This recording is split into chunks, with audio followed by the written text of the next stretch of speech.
When the day of Pentecost had come, the disciples were all together in one place. And suddenly from heaven there came a sound like the rush of a violent wind. And it filled the entire house where they were sitting. Divided tongues as of fire appeared among them, and a tongue rested on each of them. All of them were filled with the Holy Spirit and began to speak in other languages. As the Spirit gave them ability.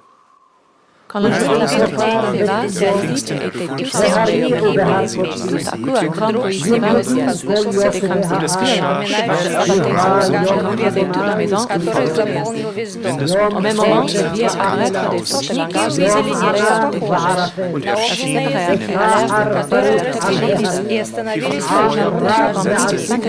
commencèrent à parler dans différentes langues. Et chacun s'est réuni pour lui donner de la fête.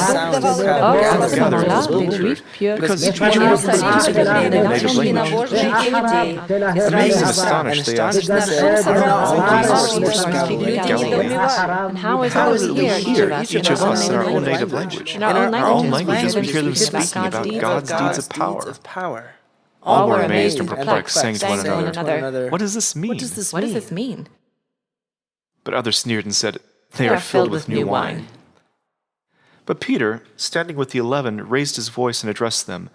Men of Judea and all who live in Jerusalem, let this be known to you, and listen to what I say. Indeed, these are not drunk as you suppose, for it is only 9 o'clock in the morning.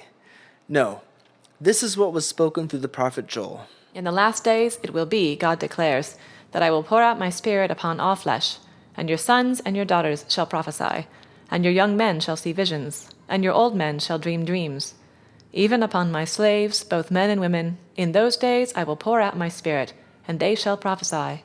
And I will show portents in the heaven above, and signs on the earth below, blood and fire and smoky mist. The sun shall be turned to darkness, and the moon to blood, before the coming of the Lord's great and glorious day. Then everyone who calls on the name of the Lord shall be saved.